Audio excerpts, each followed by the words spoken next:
No tengo costumbre de hacer introducciones históricas de las cartas y de los libros, porque son cosas relativamente fáciles de encontrar en muchas Biblias de estudio. Y como el tiempo que tenemos limitado, prefiero meterme con la enseñanza en sí de lo que tienen los libros y las cartas para que, para que si hay cosas que son un poco más difíciles de comprender o no se entienden con la misma claridad, pues que pueda quedar ese poquito de luz y el Señor en su gracia me la da. Los dos primeros capítulos de Segunda de Corintios, hay varias enseñanzas que el apóstol Pablo nos da aquí y que guardan relación con tres hechos, con tres eventos o tres circunstancias especiales. Una de ellas, que es la primera que quiero decir, os voy a decir las tres. Y entonces, como son las tres cosas que voy a tocar, pues así se sabe cuánto me queda de predicación y eso relaja. La primera cosa es sentencia y peligro de muerte. Pablo pasa una tribulación y un sufrimiento en Asia con una sentencia de muerte. La segunda cosa es el deseo de Pablo de volver a visitar y de volver a ir con los hermanos de Corinto. Y la tercera cosa es el arrepentimiento de alguien que algo ha hecho y Pablo pide que sea perdonado y sea restaurado. Estas tres cosas, estas tres circunstancias, estos tres hechos, pues va a hacer que Pablo pueda dar una serie de enseñanzas alrededor de esto. La primera tiene que ver con esa tribulación que viene en el versículo 8, en el cual en Asia dice Pablo que fueron abrumados sobremanera más allá de sus propias fuerzas. Llegaron a perder la esperanza de conservar la vida. Y en torno a esto, aunque los detalles los da ahí en el versículo 8, pero Pablo va a empezar hablando prácticamente de esta circunstancia, diciendo y enseñando de que Dios, el Señor, nos consuela en las tribulaciones, en todas nuestras tribulaciones. ¿Para qué? Para que nosotros podamos consolar a los que también pasan por tribulaciones. Por si la palabra tribulación no la saben algunos, estamos hablando de fuerte sufrimiento. Dios puede darnos consuelo cuando atravesamos sufrimientos muy grandes, con la intención de que nosotros podamos dar ese mismo consuelo a otros cuando estén pasando por esos sufrimientos. Así que no es la única respuesta, pero si alguien se pregunta ¿por qué Dios permite que suframos? Para que aprendamos a encontrar consuelo en Él y para que podamos dar consuelo a otros.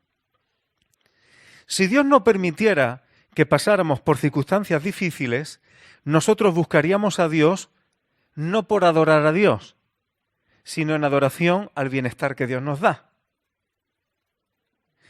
A veces el Señor nos mima y nos cuida, especialmente cuando somos niños en Cristo o somos recién convertidos. Lo he dicho otras veces, los bebés son seres muy egoístas. Viven para sí y tienen a todo el mundo alrededor. Es lo natural y son preciosos. Pero si el bebé tiene 40 años, aquí ya pasa algo serio. El Señor nos va enseñando a través de la vida cristiana a que conforme va pasando el tiempo y ya no somos tan niños, a que vayamos pasando por experiencias que nos van haciendo entender que tenemos que adorar al Señor por encima de toda circunstancia. Y no porque el Señor me cuida, me trata bien, el Señor me hace feliz, el Señor me hace andar sobre nubes. Claro que el Señor puede hacer eso. Y bendito sea su nombre, que hay etapas en nuestra vida donde el Señor nos permite tener un gozo muy especial. Pero el Señor no deja que estemos siempre ahí. Porque si no, si tuviéramos que elegir entre estar bien o fallar al Señor para seguir estando bien, seguramente fallaríamos al Señor para estar bien nosotros. Por eso el aburgasamiento, el exceso de comodidad y el egoísmo se lleva tan mal con el llamamiento de la vida cristiana. También es verdad que el Señor permite altibajos en nuestra vida para que vayamos aprendiendo a experimentarle y adorarle, poniendo nuestra voluntad a sus pies independientemente de nuestros sentimientos. Porque cuando pasamos por tribulaciones gordas, sufrimiento fuerte, ¿cómo están los sentimientos? Voy a poner un ejemplo un poquito, quizá no el más decoroso, pero nos va a servir. Cuando tú te duchas y después de ducharte te pones ropa interior, ¿notas la ropa interior cuando te la pones? El apretoncito del elástico. Sí lo notas. Y cuando pasan 5 minutos, ya no. El umbral de sensibilidad varía. El Señor quiere que seamos estables en nuestra adoración a Él, para que no dependamos de sentirnos bien para ser fieles a Él. Por eso cuando alguien dice, yo es que antes sentía mucho a Dios y ya no lo siento como antes. Cuando alguien me dice eso, y me lo dicen con más frecuencia de lo que os imagináis, esas personas son inmaduras. Porque piensan que seguir al Señor es una cuestión de estarlo sintiendo constantemente y más aún, de estarte sintiendo bien tú. Igual que un matrimonio estable, firme y fiel no puede estar sustentado solamente en los sentimientos, y con esto no queremos decir que no tenga que haber sentimientos. Pero cuando se sustenta en eso, es un matrimonio inestable y a ver cuánto dura eso. Cualquier cosa cuya base sea el cómo nos sentimos, está condenado a andar sobre arenas movedizas. Por eso es tan importante el aprender a experimentar al Señor y su consuelo en medio de sufrimientos, aunque sean fuertes, y eso afecte a nuestros sentimientos. Porque eso nos hace madurar de tal manera que si resultamos aprobados en estas circunstancias que el Señor nos pone, terminamos siendo útiles para ayudar a otros a que vayan creciendo. Ayudar a otros que cuando estén sufriendo podamos darle consuelo. De tal manera que Pablo le llega a decir aquí a los Corintios, en el versículo 6, dice, si nosotros estamos pasándolo mal, es para que vosotros seáis consolados y seáis salvos. Porque ellos estaban sufriendo por el Evangelio, no sufriendo porque quieren algo y no lo tienen, porque hoy día mucha gente sufre por eso. Quiero algo que no tengo y lo estoy pasando muy mal. Muchas veces nuestros sufrimientos vienen de ahí y no de verdadero sufrimiento, lo cual no quiere decir que también los tengamos. ¿Y por qué lo pasaban mal Pablo y sus colaboradores para la consolación y salvación de los corintios? Porque ellos estaban sufriendo para que los corintios pudieran recibir del Evangelio y de su ministración. Pero también Pablo les avisa de que ellos también iban a ser consolados, pero que también pasarían por aflicciones. Esta es la primera circunstancia, hermanos. Ahora, ¿qué aprendieron Pablo y sus compañeros en estas tribulaciones? Dice que tuvieron, versículo 9, sentencia de muerte. ¿Para qué? Para que no confiásemos en nosotros mismos. Otra cosa que se aprende en medio de los sufrimientos. Cuando hay circunstancias que tú no puedes manejar, que en realidad son la mayoría, pon en una caja las cosas que tú puedes controlar en tu vida y las que no puedes controlar. ¿Qué caja es más grande? Las cosas que no podemos controlar es un cajón muchísimo más grande que las cositas que más o menos podemos controlar.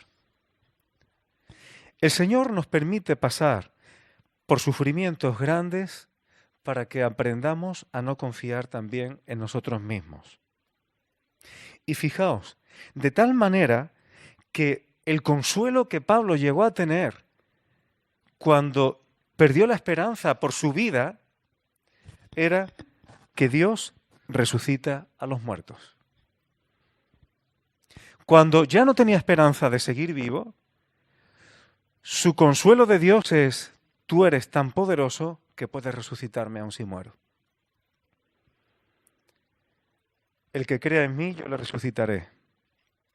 Yo soy la resurrección y la vida, dijo el Señor Jesús. Hay cosas que están por encima de las circunstancias. Luego,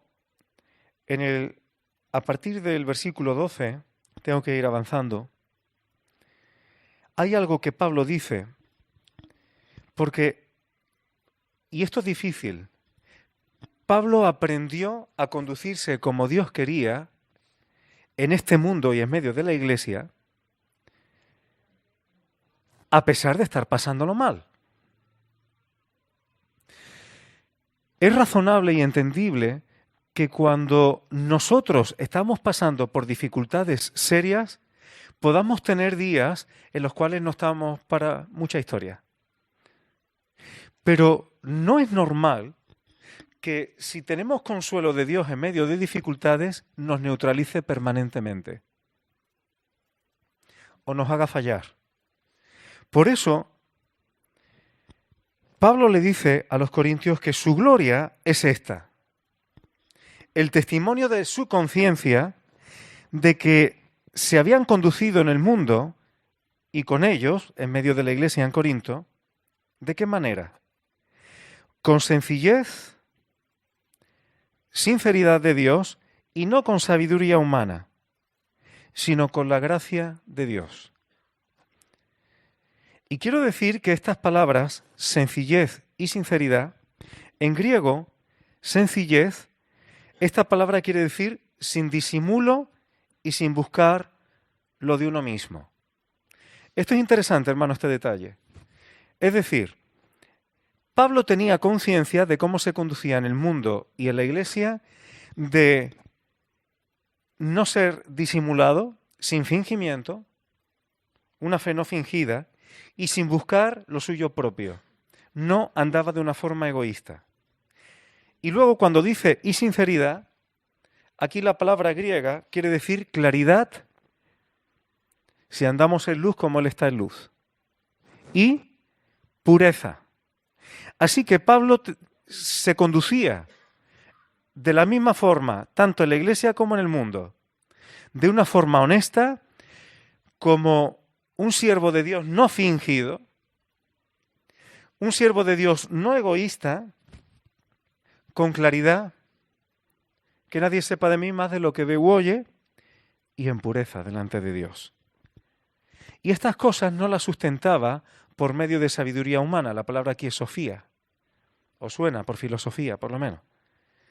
Sino sustentado todo esto sobre la gracia de Dios. Y no tenemos tiempo para tocarlo porque algunos piensan que la gracia de Dios simplemente todo da igual. Como Dios lo da todo, todo da igual. Y no, porque la gracia de Dios también implica sabiduría de Dios. Si alguien tiene falta de sabiduría, pídala a Dios sin dudar, que la da sin reproche. ¿Y eso no es gracia también? ¿Y eso no es gracia? Y es importante, hermanos, saber cómo conducirnos, porque Pablo también le recomienda esto a su hijo en la fe, Timoteo, a un joven, y le dice, para que si tardo sepas cómo debes conducirte en la casa de Dios, que es la iglesia del Dios viviente, columna y baluarte de la verdad. Tenemos que aprender a saber cómo conducirnos. Esto es importante para el Señor. Un poquito más adelante, voy a saltarme algunas cosas. Pablo se estaba proponiendo ir de nuevo a ellos. Versículo 15. Dice, para que tuvieseis una segunda gracia. Es una forma de decir su vida y su ejemplo y su ministerio como un don, como un regalo de Dios para la iglesia. Hay personas que por sus ministerios y por su disposición para el Señor son regalos para la iglesia. no siempre son bien valoradas. Pablo es un ejemplo y terminó solo. Todos me han abandonado en Asia, termino diciendo. Porque a veces el ser verdaderamente consagrado al Señor es un camino que también implica mucha soledad. Y hay que aprender a encontrar consuelo en el Señor, y no siempre, siquiera en los que están alrededor, aunque sean creyentes. Pablo va, o quiere, se propone el ir, pero dice una cosa que yo quiero que le prestemos atención. Dice que si lo que pienso hacer lo pienso según la carne, entonces hay en él sí y no. Pero si lo que Pablo hace, lo hace por mandato del Señor o por voluntad del Señor, entonces sí y amén. Lo estoy resumiendo un poco. Y esto es muy interesante. Cuando las cosas dependen de nosotros o están en nuestra carne, primero, no siempre tenemos seguridad. El sí y el no está por dentro, no sabes. Pero cuando las cosas son en Dios, entonces es sí y amén. Y esto es importante, hermanos, porque, aunque no es el tema, pero cuando se escudriña bien las Escrituras y se entiende lo que significa salvación, que vuelvo a decir que salvación es mucho más que no ir a una condenación eterna, la salvación es algo mucho más completo. Si Dios nos salva, como todas sus promesas, dice que en Él son sí y amén. Si la salvación fuera una cosa de la carne, entonces tienes un sí y no. Pero cuando la salvación es por obra y gracia de Dios, es sí y amén. Cuando las personas dudan si son salvos o no, yo la pregunta que tendría que hacerle es la siguiente. ¿Has sido salvo por el brazo de tu carne o salvo por el poder de Dios? Si yo he sido salvo porque Dios me ha rescatado, entonces yo te puedo asegurar, y no por mérito mío, sino por su palabra y porque lo que Él dice lo cumple, es que mi salvación es sí y amén. Pero si mi salvación depende de mi esfuerzo o de pagarla a plazos, entonces sería sí y no. ¿Dónde está sustentada nuestra salvación? ¿En nuestra carne o en Dios, en su obra y en su palabra? Esto lo digo para que meditemos, hermano. Ahora, no quiero decir esto en el sentido de que la seguridad de la salvación es jauja. Como ya soy salvo, comamos y bebamos no porque mañana moriremos, sino porque como vamos a seguir siendo salvos, hay personas que piensan así y eso es bastante delicado. No es el tema, pero ser un creyente de cualquier manera, una vez que hemos sido salvos, eso no quiere decir que el Señor no pueda tomar cartas en el asunto y que eso no tenga consecuencias para esta vida o incluso en la resurrección. Todavía hay creyentes que piensan que cuando resucitamos todo es la maravilla de las maravillas y que todos somos iguales. Esto contradice abiertamente no pocas parábolas del Señor Jesucristo. Que si te fijas le está diciendo a creyentes y a discípulos. Y fíjate porque a veces el lloro y el crujir de dientes no siempre es para no creyentes. Llorar y crujir los dientes porque tiene que ser el infierno. Cada vez que vemos algo malo tiene que ser el infierno sí o sí. ¿El lloro y el crujir de dientes se refiere necesariamente al infierno? ¿De verdad? Os invito a que lo leáis, porque no tengo yo tiempo. Ya llevo un rato y tengo que ir cogiendo la recta final. ¿Por qué? Y algo adelanté el otro día, dice que todas las promesas en Dios son en el sí y amén. Y estoy hablando de la salvación, porque el versículo 22 dice, el cual también nos ha sellado y nos ha dado las arras del Espíritu en nuestros corazones. ¿Qué son unas arras? Unas arras es una señal que dice que algo te pertenece. Que algo te pertenece, pero que estás en proceso de certificarlo o de completar el proceso completo. Pero también habla del sello. Estamos sellados por el Espíritu Santo y eso quiere decir que tenemos pertenencia. Ser salvo ya es hora, hermanos, de que miremos nuestra salvación como algo más que el egoísmo de estar mirándonos a nosotros mismos. ¿Qué me va a pasar? ¿Voy a estar bien? ¿No voy a estar bien? Hermano, ser salvo significa que tienes un dueño. La salvación en la Escritura significa que tenemos dueño y que Dios es nuestro dueño, que le pertenecemos a Él de una forma especial. Y eso tiene unas responsabilidades. Ya me lo habéis escuchado decir alguna vez. Tiene responsabilidades de desposorio matrimonial. Es como una pedida de mano y tiene unas responsabilidades antes de que lleguen las bodas. Porque si hay una pedida de mano y se rompen todas las responsabilidades, te puedes preguntar si verdaderamente la persona quería ese pacto, ¿verdad? En el versículo 24 Pablo dice, no que nos enseñoreemos de vuestra fe, sino que colaboramos para vuestro gozo, porque por la fe estáis firmes.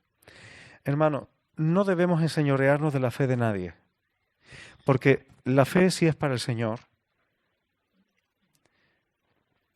El Señor es el dueño de esa persona. Nosotros tenemos que ejercer nuestros dones y fortalecer la fe de los demás, pero no enseñorearnos de la fe de nadie ni de sus conciencias. La Iglesia no está para servirme a mí. La Iglesia está para ser santificada y yo tengo que colaborar para que la Iglesia se presente como salva que es delante del Señor sin mancha y sin arruga. Como me queda un minuto, hermanos, tengo simplemente que decir una cosa. Sí, no me da tiempo a decir las cosas que quería decir. Algunos opinan que en el capítulo 2, esta persona que se está arrepintiendo es la que pecó de una forma grave en la primera carta, en el capítulo 5 de la primera carta, y se menciona ahí. Otros piensan que no. Yo personalmente creo que se refiere a eso. Tiene que ser algo serio cuando dice, si alguno me ha causado tristeza, no me la ha causado a mí solo, sino a todos vosotros. Eso quiere decir, hermanos, que cuando alguien en la Iglesia peca de forma grave, si todos estamos mirando para otro lado, eso es un engaño, porque a veces pensamos que estamos amando al hermano y que eso es el amor. Y lo justificamos. Bueno, su vida privada. No, hermano, el Señor se mete en la vida privada. El Señor se mete hasta las cosas que yo pienso. Pero eso no quiere decir que no afecte a los demás, incluso si son en oculto. Tenemos una responsabilidad los unos para con los otros. Y esto lo digo también a los jóvenes. Aunque seas joven, si estás bautizado, si formas parte de la Iglesia, si formas parte del cuerpo del Señor, joven, disfruta de la vida en los días de tu juventud, pero cuidado con las cosas que haces, incluso aunque pienses que los demás no te ven. Porque Dios sí ve. Y al final, tu estado, aunque los demás no sepamos, llega a afectar a otros, a familia o incluso iglesia. Somos responsables los unos de los otros. La bendición de la santidad se contagia, pero la maldición del pecado también se contagia, aunque no lo sepamos. Y por último, decir que esta persona debió arrepentirse, y por eso Pablo dice, vosotros más bien debéis perdonarle y consolarle. Os ruego que confirméis el amor para con él. Fijaos, fue amor echarlo y dejarlo en manos de Satanás, juzgar el pecado como el Señor lo juzga. Pero es amor restaurarlo cuando hay verdadero arrepentimiento. Y Pablo les escribió para constatar si eran obedientes en estas cosas. No somos obedientes si al pecado miramos para otro lado. Pero tampoco somos obedientes si cuando alguien se arrepiente de verdad del pecado, le dejamos un San Benito puesto y no damos oportunidad al arrepentimiento. La Iglesia debe ser, hermanos, no hay tiempo para más, una comunidad de restauración y de perdón. Todos somos falibles, todos podemos meter la pata. Estamos para crecer y desarrollar la salvación que tenemos en el Señor. Pero la Iglesia tiene que ser una comunidad de restauración y de perdón, sean cuales sean los pecados. Eso sí, si no hay arrepentimiento, no hay restauración, porque entonces sería engañar a los demás y engañarnos a nosotros mismos. No somos un club de gente feliz inventándonos cosas. Somos Iglesia, cuerpo de Cristo, y obedeciendo a Cristo tenemos responsabilidades para cortar con lo que hay que cortar, pero también para restaurar y edificar a quien haya que hacerlo. Y eso es una responsabilidad de todos, no solamente de un anciano, de un pastor, sino de todos, como un cuerpo, colaborando según los dones, según el amor, los unos para con los otros. Este es el llamado, hermanos, mientras el Señor nos tenga aquí. Bendito sea su nombre. ¿Me he pasado mucho, Juan?